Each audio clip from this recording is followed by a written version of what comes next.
Welcome to Newsdesk. We're live on DSTV channel 421, Go TV channel 125.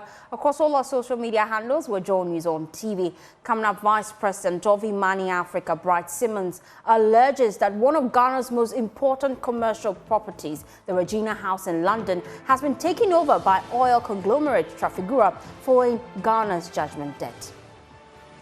Also in this bulletin, massive destruction of farms, crops in 8 regions of Ghana following the onset of dry spell in the country. Stay with us because we have details as the Agric Minister announces measures to prevent a total drought in the country. And assist the farmers who lost their crops due to the dry spell. Also coming up, stakeholders fight proposed Ghana Shippers Authorities Act 2024 as they say government should withdraw the bill. We have details plus speak to Guta here on Newsdesk. My name is Faustina Safo. Please be my guest.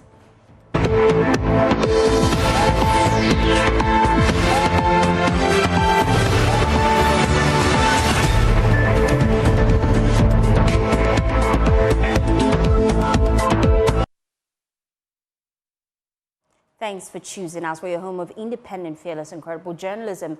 Now, we'll start with the Vice President of Imani Africa, Bright Simmons, because he's alleging that one of Ghana's most important commercial properties, the Regina House in London, has been taken over by oil conglomerate Trafigura following a judgment debt ruling by a tribunal in the United Kingdom awarding 134 million United States dollars. For 4 years, Trafigura's Ghana power generation company has been unsuccessful at retrieving its monies as government of Ghana has paid only $1.8 million. This forced Trafigura to secure a fresh ruling by another court in the United States, which has awarded a default on judgment debt of $111.4 million with a mandatory interest. The Attorney General, Godfred Iwadami, says it is up to the Finance Ministry to make payments. Let's listen to him.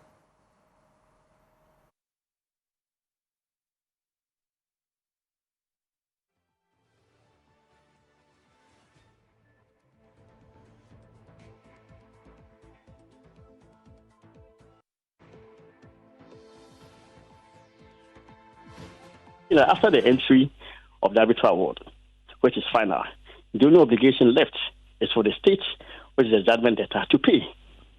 So it is a failure of the government of Ghana to pay this judgment debt entered in January 2021, which has led to repeated applications in various courts by GPDC. You remember that about some few months ago, our High Commissioner to England, Papa Wilson Kuma, was actually on radio, on your network, lamenting the seizure of some assets and all that. And that was settled in such a way that the assets were released from attachment.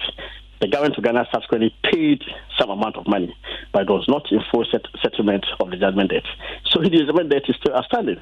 So the explanation for the failure to pay now does not lie with the ascension. It lies with the Ministry of Finance. It is actually a matter between Ministry of Finance and Ministry of Energy. And as far as I'm concerned, any role to play by the ascension did not happen in my time or tenure as a tenure. So really, the only obligation left is to pay. It's for the Minister of Finance and Minister of Energy to negotiate means of paying the judgment debt. And it's the same thing. It is not a new judgment debt for people to now scream as if, with all respect, I had defaulted on any duty at all. In my tenure as a tenure, there has not been a single judgment debt.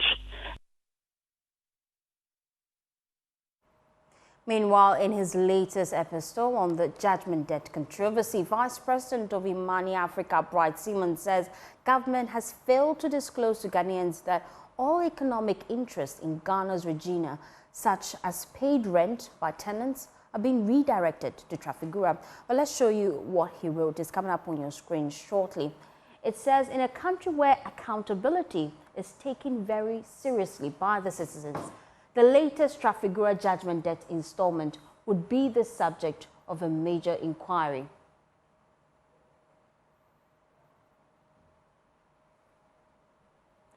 He goes on to ask, but how many know that? And he's asking questions. He says, because of a decision to pay in bits outside an agreed payment plan, Ghana had paid nearly $100 million, but the original debt has barely reduced. Yes, that's the sheer power of compound interest. He says, despite assurances by the UK Commissioner in the UK that ongoing negotiation will prevent Trafigura from seizing government property in the UK, the country's biggest property in central London, Regina House, is already in receivership, and all rent payments now go to Trafigura. He says the Energy Commission boss advised government that terminating the deal will only cost Ghana $18 million, which is lower than $100 million, and Ghana was required to pay for power over the 4-year contract term. Power that apparently Ghana didn't need. On what was this analysis based when the investors' cost hadn't even been fully analysed? The Attorney General told the government that upon cancellation, it is rather Trafigura that will pay Ghana compensation. The tribunal showed that the AG didn't even have the basic facts correct when recommending cancellation of the contract. He goes on to say that Ghana's expert witnesses were so poorly prepared that they started contradicting themselves and the government's own factual testimony. So this is Bright Seaman making some allegations there, and it's time now to get some answers. Indeed, we're joined by Papa Wusu. He is Ghana's High Commissioner to the UK. Thank you for your time here on News 6. Let's start with the allegation Bright Seaman is making. He says that Ghana's property in the UK is currently not in Ghana's ownership. Can you clarify if that's true? That is not entirely true. I mean, I'm surprised that he says I give the impression that none of Ghana's properties were under threat. What I said was that an application for receivership had been made in respect of some properties belonging to Ghana, and that of the properties, the subject matter of the charge, only one, Regina House, is used for commercial purposes. The others can be described as diplomatic properties. So these properties are not under threat. But even with the one which is the subject matter of the receivership, that is Regina House, negotiations, I know negotiations are ongoing between Ghana and the judgment creditors, GCPDC, to pay. That's all. But as of now, Regina House is the property of the government of Ghana, the president of Ghana. That's on the paper. It is under receivership. And that's on the paper. That's also what he's alleging. He says so far the rent being taken for Regina House doesn't go to Ghana, but goes to Trafigura. Can you confirm if this is true? Yes, is this true? Because Regina House is under receivership. But Regina House is still owned by the government of Ghana. But we are not receiving any monies as a result of the renting of that property. Of course, yes, because of the judgment debt, but the rents that are being paid are nowhere near the amount owed. So clarify for me, how much do we receive as rent? I can't say precisely, but I'm saying that legally the property is still government of Ghana property. What it is that the charging order gives the management of the property to GFTDC's solicitors or property appointees until the debt is paid. They cannot even sell the property. They haven't even applied to sell the property to defray the judgment debt. So for him to allege that we've not been truthful to the people of the country is very, very unfair. I've never said that. So in the context of the application for charging order in respect of private property of the government of Ghana, and I have them here. It was in 6 Courtly Gardens, London, 109 Millway, London, Regina House, Cheapside, 42 Kenneth Crescent, London, and 24 Wren Avenue. And then when our solicitors asked us, as custodians of this property, what the properties were being used for, we said that the 4 properties, Courtly Gardens, Millway House, Regina, Kenneth Crescent, and Wren Avenue, were being occupied by employees of the government of Ghana who are diplomats. So it would not be subject to any charging order. So to say that I said no properties were under threat, well, he is putting words in my mouth. That's not correct, and go further on saying that I would not be truthful to Ghanaians. It's not fair. Fair point. Now, the bigger concern is that this risk still exists as long as Ghana fails to pay up its debt. Yes. And so we're looking at the bigger picture as we speak. You have been in negotiations. You are actually at the helm of affairs, so you're able to give us. I'm not in charge of negotiations. Okay. I'm the representative of the government in the United Kingdom. Exactly. I'm not part of the negotiations. Okay. So tell us, yes. Do we have a reason to be worried at this point? No, insofar as we owe, we should be worried. Insofar as we owe, we should be worried. Every debtor should be worried. So in that respect, yes, we should be worried. We spoke to the Attorney General yesterday, and he says that now the issue lies in the hands of the Finance Ministry to pay up the debts Ghana owes. Have you received any information from the Finance Ministry so far on how much we have cleared? I will not be privy to that information. If that information is going, you go to the Minister for Foreign Affairs, not me, directly. All right? It is government's responsibility. I mean, in that respect, we are all part of government at a certain level. So we should all be worried. However, it's the Minister of Finance who holds the purse strings of the government of Ghana. And he, I'm sure, will be the best person to tell the people of Ghana how we are going to pay this debt. But we should all understand that as a country, we are now facing financial challenges.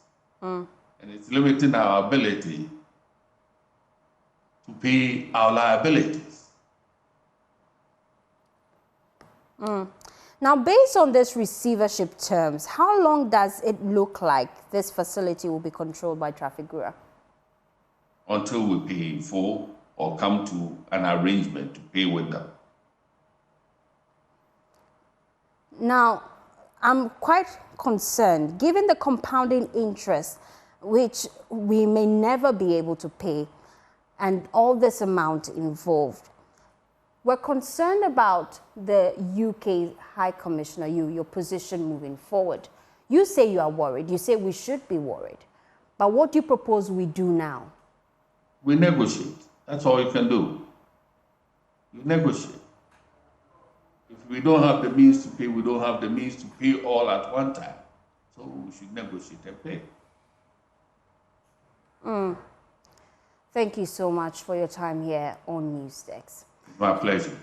Well, let's do some other stories now. Agric Minister Brian Champon says the ministry's preliminary assessment reveals massive destruction of farm crops in 8 regions following the onset of dry spell.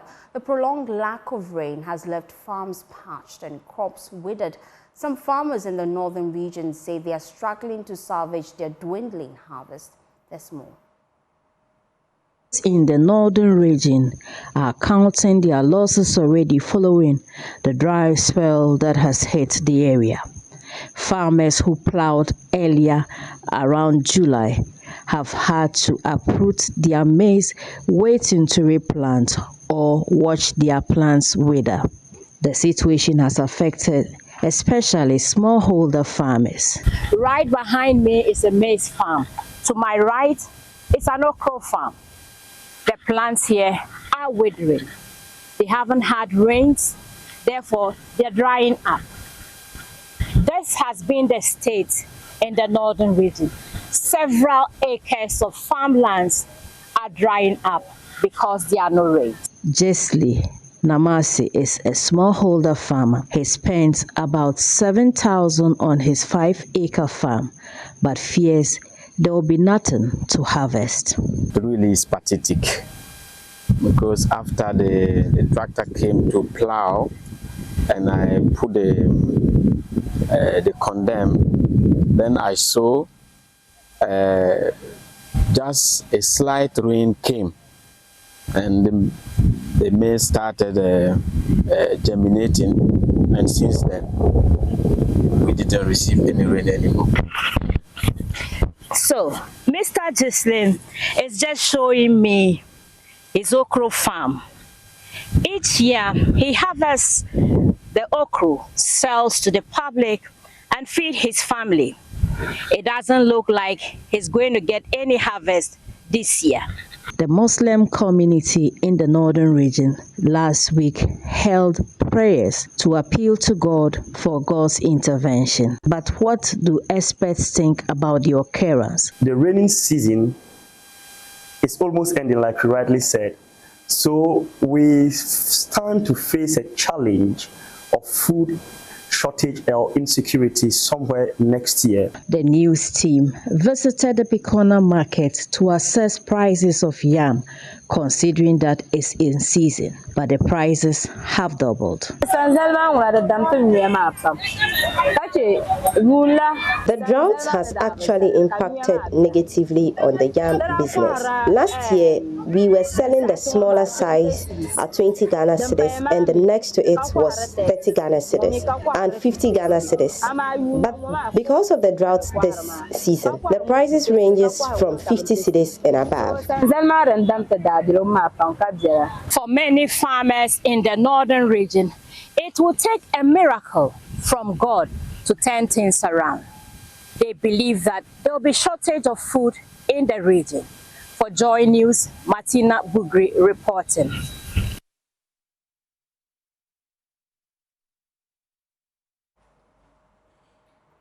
Well, in seeking solutions, some Muslim community in the Bono East region has been holding prayer sessions for the rains. They want God to intervene as they are hoping that he would bring some relief to their farms and ensure a bountiful harvest. Since the beginning of July, there wasn't any rain here. So we decided to follow the footsteps of the Holy Prophet sallallahu alaihi wasallam. We also did that to practice the sunnah of the Holy Prophet Muhammad sallallahu alaihi wasallam. We are repenting to him. We are giving all our issues to him, that he should have mercy on us. He should give us a rain. The effect here is very hard because all the farmers, most of them, their goods has been destroyed.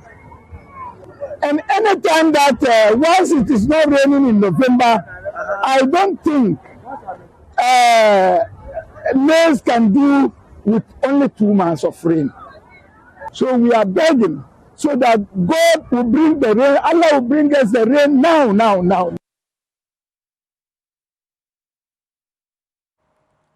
Well, we know that the Agric Minister has been touring some of the affected areas. He has been assuring that government will soon roll out measures to cushion farmers. We received weekly reports on the state of the dry spell in the northern regions. Before the farming season began, the meteorological agency informed us of the onset of the dry spell, but we didn't anticipate it would last this long or impact crop production to this extent. In Bono East, Bono, and the 5 northern regions, farmers' crops have been destroyed. As a ministry, we must intervene and assist the farmers who lost their crops due to the dry spell.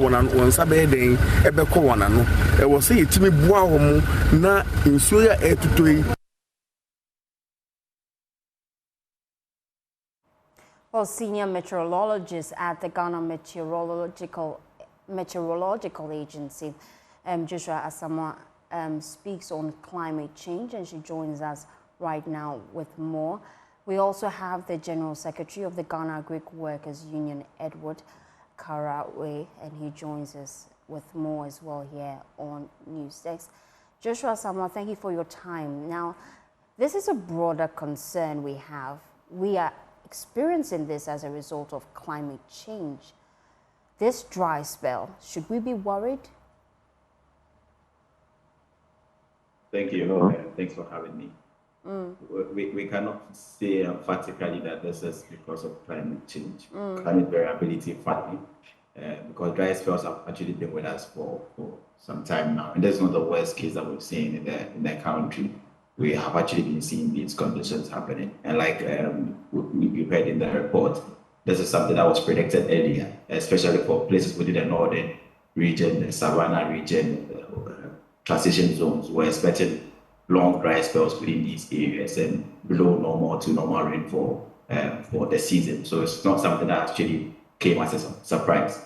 The area where we expected. This is not the worst we have experienced, so we should be calm. Can you repeat the question? I didn't really hear you. So should we be calm? Actually, yes. We have started seeing some cases of rainfall within the northern sector in the last 2 days. Quite substantial amounts of rains were experienced in the northern region and parts of the savannah region as well. The upper east and upper west regions are already experiencing rains, and we anticipate that, all things being equal, then coming weeks will be getting widespread cases of rainfall within the northern sector. But how long will this take to impact on harvest? Because the report we just heard, farmers are complaining that they're already recording low yields as a result. And the bigger concern is that this could affect food security moving forward. Well, I think most of them may not be able to salvage the losses that they have already incurred because the rains at this time may not be able to salvage the crop due to the stage that they are at the moment. But for people who would want to get rainfall to sort of help in their farming, if they are already into irrigation and they want to cut the losses that they are getting from irrigation, then obviously this one will come as a boost for them because we are going to get enough rainfall. So you will stop with the irrigation that you're already doing. But for those who did not go into irrigation and were relying solely on rainfall, then the losses may already have occurred and they may not have enough chances to survive the effect that they are already experiencing.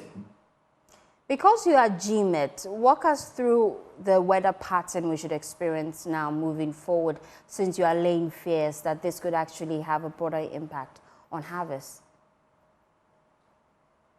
Well, sure. So like I said earlier, this is more of a meteorological drought, and even that the intensity is not that severe. It's the mild to moderate intensity. And like I said, we'll start getting rainfall within the northern sector in the coming weeks. And so for August, we can say that we'll be out of the dry spells that we are seeing. We're getting rainfall occurrences within that month. Or continuing to September, hopefully within the week or latest next week, we should get the updates on the rainfall season, for the seasonal forecast for the northern sector, and then the minor rainfall season for the southern portion of the country, which will spell out the exact time that we expect the rains to cease, the time that we expect the minor rainfall season for southern Ghana to also start, and when it will cease, so that people who are in the south who also want to go into farming will know how to go about their farming activities for the minor rainfall season, the kind of crops they should go in for.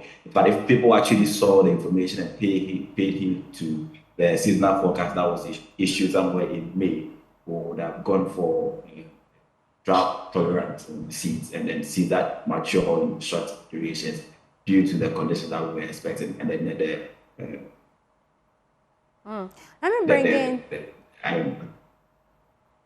Let me bring in Edward. I'm losing connection to you. Joshua, you have to position rightly. We'll come back to you as you wrap that up for us. But then I'll bring in Edward at this point because he's General Secretary of the Ghana Agric Workers Union. They are raising concerns about the impact of this dry spell on their farmers. Thank you for your time here on Newsdesk. Paint a picture for me. What's happening on the grounds? Yeah, good morning. And let me make some correction. I'm now the former General Secretary of the General Agricultural Workers Union. Okay. Yeah. Point noted. Thank you very much for that correction. Please make a point.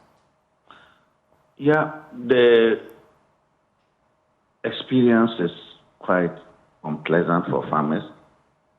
And if you're a farmer and you watch your investment go to the drain, your cost of production, cost of plowing,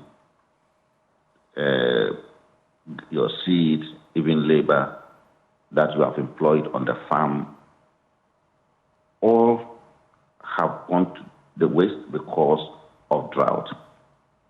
Some of the crops, as we are aware, cannot be recovered at all.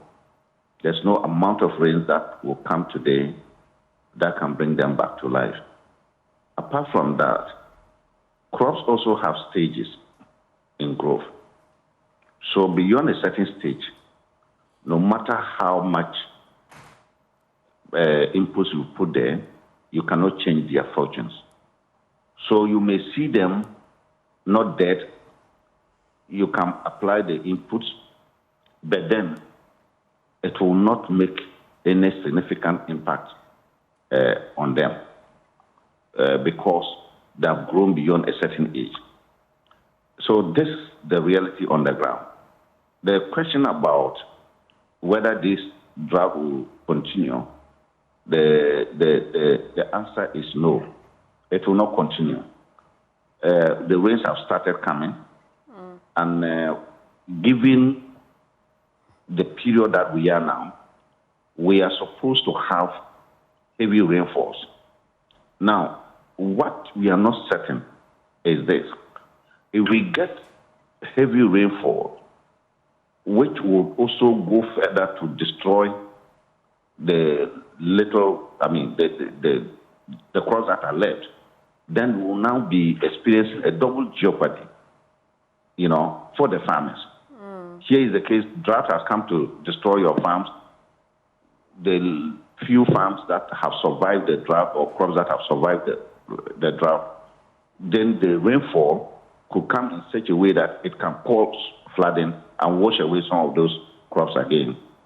So this is what we are likely to experience. And you can see that the Bakri Dam, which we know is no more a disaster, is predictable. We know when it will come, and it's coming around this time every year, which is also causing its own destruction.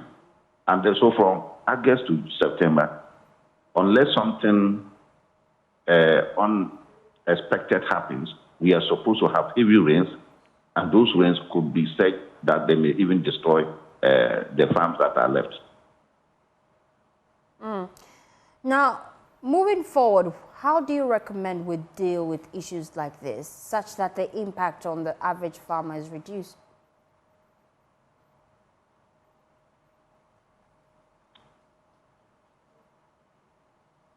Hello? Edward, I'm hoping you can hear me. I'm saying moving forward, how do you recommend we deal with this as a country so that the impact on the average farmer is reduced? Well, this is normal. We knew that we cannot control the rains. They come when they want to come. We could only predict when they will come.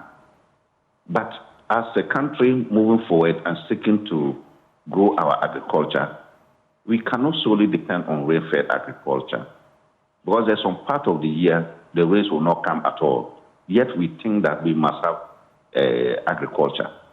We must crop. So we started building irrigation. So there's no better solution than to have more water, or increase our irrigation agriculture to mitigate things like this. Look, you can imagine what would have been the situation today if the Kwesi multipurpose dam had been in operation. It would have gone a long way to mitigate the situation.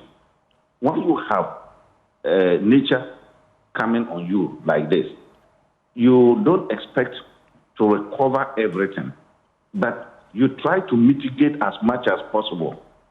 And irrigation agriculture, apart from rainfall or droughts like this or disasters, it is also to help us crop when the rains are not there. And we know that if you take the northern part of the country, a large part of the year is without rain. So population is going up, demand for agricultural produce is going up. We are building one district, one factory, whose raw materials are coming from agriculture. So it demands on us to increase agricultural production. First, to meet the population demands, consumption demands, which is growing up, and then also industrial need. Because we also even want to export it. So if you put these three things together, increased population, that puts pressure on food stocks, industrialization, that puts more demand on agricultural produce as raw materials, and then our quest to export to earn more revenue exchange for our country certainly requires that we increase our agricultural production. And how do we do that? We can do that by increasing irrigation agriculture. But unfortunately, the efforts we have made so far, the One Village, One Dam, has not been able to help us much. And then, unfortunately, again, the Kwesi multipurpose dam, which would have given us a relief, has not even started. So this is what we need to do going into the future. And also now, there's climate change right here with all of us.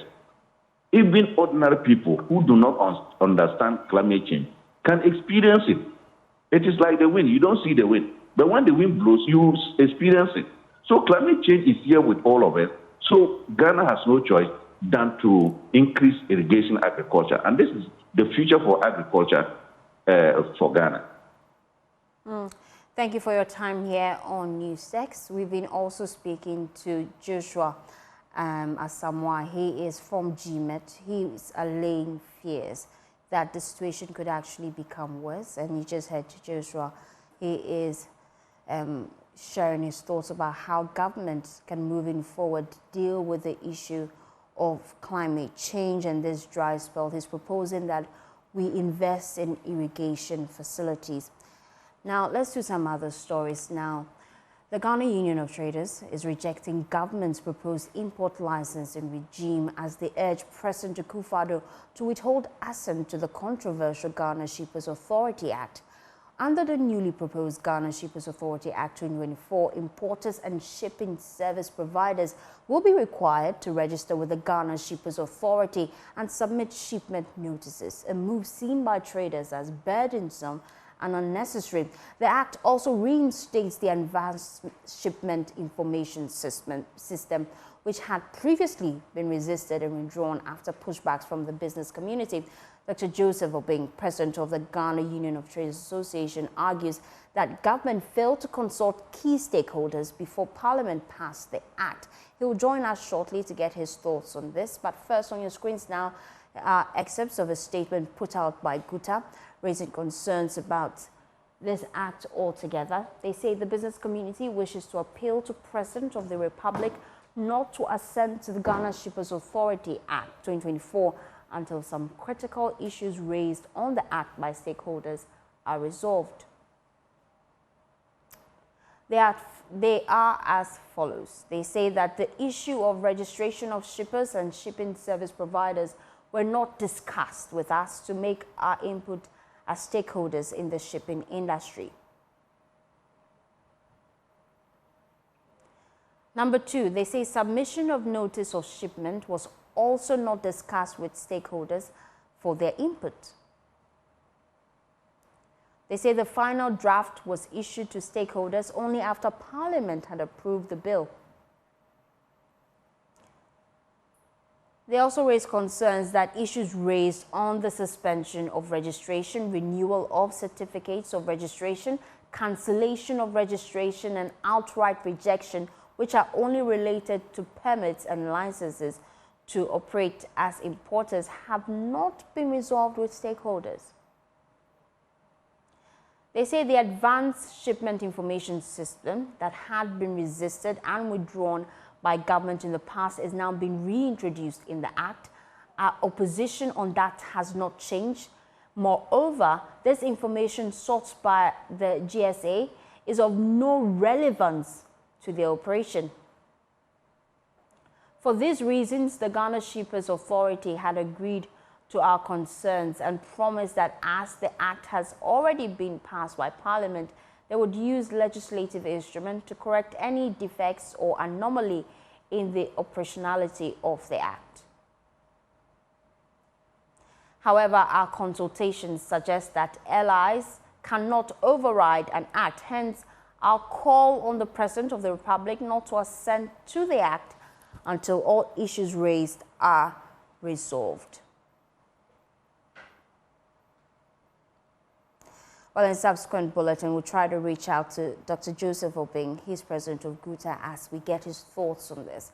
Let's do some other stories now. Upper West Regional Minister Ambassador Stephen Yakubu says road construction equipment provided under the District Road Improvement Program is meant for community road projects, not for personal use by politicians. He emphasized that the equipment, which will be fueled by government, should be used only for projects that benefit the community. Yakubu spoke while handing over the first batch of equipment to metropolitan and district assemblies in the Upper West region. My colleague Rafik Salam reports from Wa. And districts in the Upper West region have been allocated a total of a little over 100 units of the state-of-the-art road equipment. Upper West Regional Minister Ambassador Stephen Yakubu noted that the equipment has arrived at a critical time, given the deteriorating state of roads in the region. The Upper West region has one of the worst roads in the country that give nightmares to commuters or at worst killing or maiming them. We still have a lot of problems with our roads, and you know, Upper West here is a food basket of the country. So we need to make sure that every farm, every village, every hamlet, there is, you know, a way to get access roads to get there, and that is exactly what we want to do. What we have now, I've decided to integrate what we have and then distribute them to the assemblies. Whilst they are working, there's no time to waste at all. I'm not going to allow the machines to be sitting here. From today, immediately after here, we're going to put them to the assemblies and they will start work. He reaffirmed that the program is genuinely driven by community needs and not by the fiat of any politician. So money is going to come from the central point so that we fuel them, pay the drivers, the operators, I will say, and then they will go on any route that the community wants constructed. any road that the community wants. This is going to be a community-driven thing. It's not going to be that a politician sits here because his house is here. No. It's a community-driven thing. Dean of Municipal and District Chief Executives, Isagotari Momin, on behalf of the group, expressed their appreciation to the President, stating that the equipment will greatly assist in improving the region's roads. I think this is a game changer. It is something that has never happened before, and I'm sure that the benefits will be, will drive the benefit from, implementation. Reporting for J News, Rafik Salam. Wow. You're watching News X. We'll be back with business, so stay tuned in.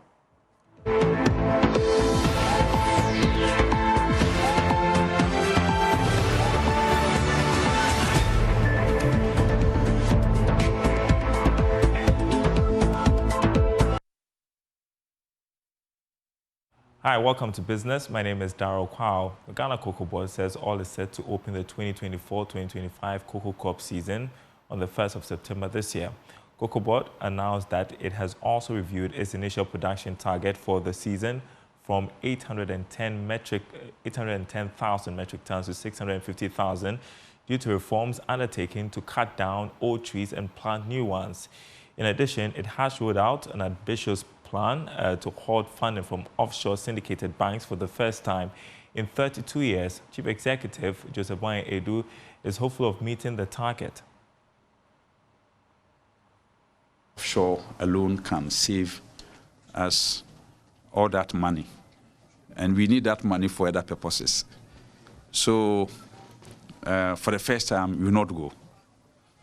And so Bloomberg, if you haven't heard that we've gone to Europe to do roadshow, or even doing any roadshow in Ghana, and also if you haven't seen us maybe go to Parliament, to make an application to go, you were studying the whole situation. And I think we've studied it for quite long and satisfied ourselves that we have to take a bold measure. If you've been taking breast milk for so many years, a point in time comes when you must be given, regular food. Yeah, your mother will wean you. So even if he doesn't, you have to wean yourself and then, move on. And I think this is a major step. It has never happened in the history of the cocoa industry. All right, that's it for this segment. Thanks for watching.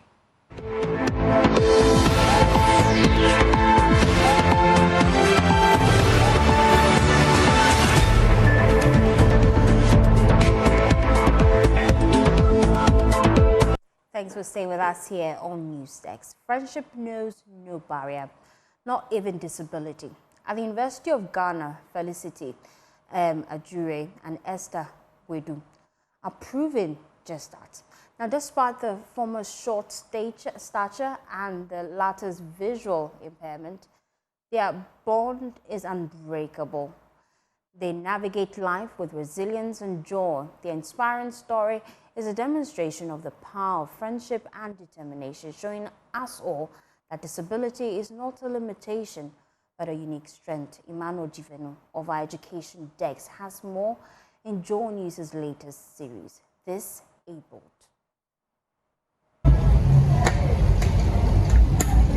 She's a 21-year-old student of the University of Ghana. Today, she's busy repairing her bicycle. This bicycle is more than just a mode of transportation. It symbolizes her independence and her commitment to helping others living with disabilities. My name is Felicity Ajure. I'm a person living with disability called achondroplasia. I'm unique and special in all my ways and aspects. Felicity moves her hands with dexterity as she applies a cold patch to her bicycle tire a skill she learned in order to save money and avoid the hassle of repair shops. And my mom and dad always advised me to learn how to use those things to repair my bike instead of sending it to the market for repairing. A bicycle is a lifeline, not just for herself, but for her friend Esther Badu, who is visually impaired. For my condition there, I thought it was the most tedious one. But when I came to the University of Ghana, I could see that mine was a little bit tough because some of them couldn't see. I thank God for my life, and then I was like, God, I didn't know that my problem was not as much as compared to others. I think I could help them because I can see. Felicity and Esther's friendship began one Monday morning during the lecture. It was not until the lecture that Felicity discovered Esther's visual impairment. When I came, I was always in my room. I was like, so how am I going to mingle with people? You know, stigmatization and stuff. Sometimes I would like to speak with someone, but they think being a visually impaired is contagious. So they will not like to come close to you. So when I met Felicity, I was like, wow.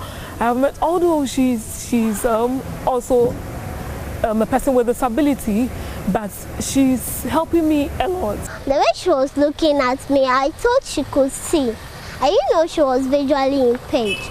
So she asked me for a guideline back to the lecture hall.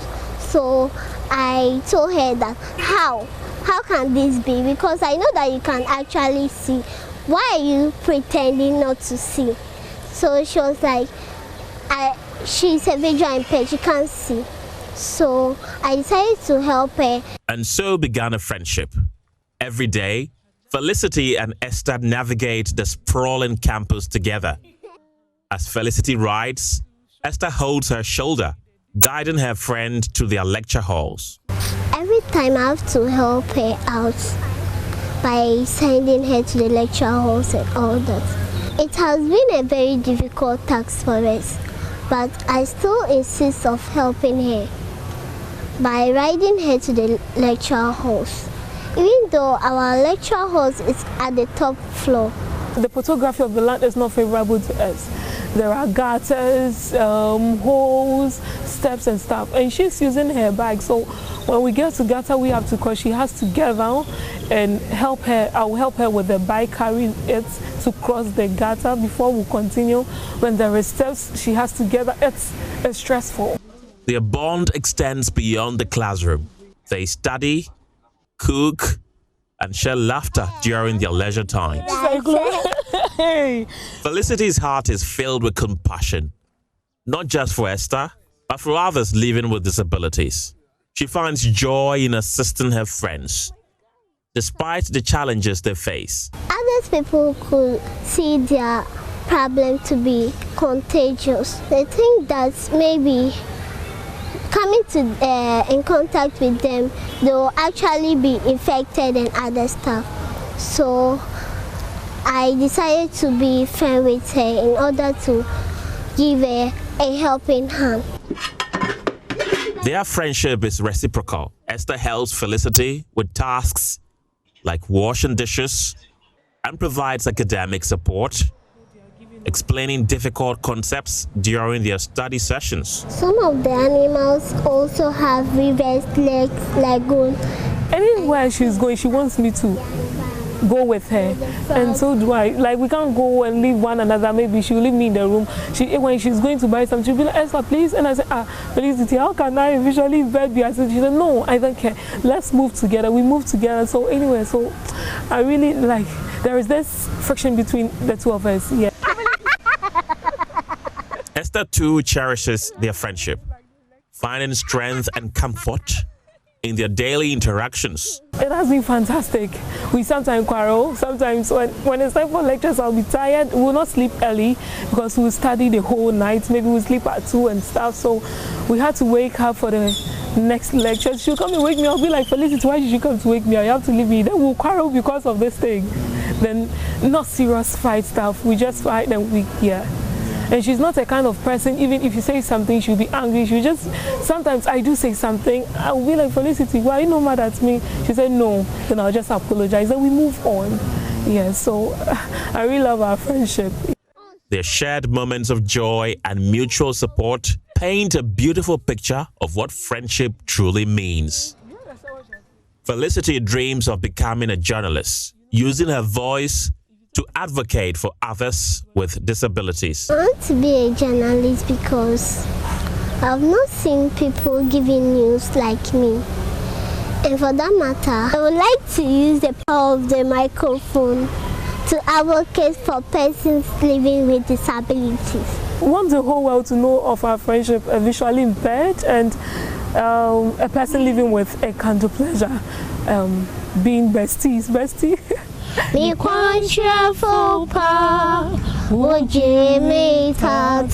Despite the challenges, Felicity and Esther are determined to succeed in their academic pursuit and hope their friendship will inspire others, as well as highlight the need for better support for students with disabilities. Emmanuel Jivenu, Joy News. My God will always lead me out. Emmanuel Jivenu filed a report titled Disabled. You can watch it on all our social media platforms. We're Joy News on TV. Well, that's how we wrap up News Desk. For more news, please log on to myjoyonline.com. Some top stories there. NPA revokes licenses of 13 OMCs over debt. Stay with us because we'll tell you more about that during our midday bulletin. My name is Faustina Safa. Have a pleasant day as you enjoy the rest of our programs.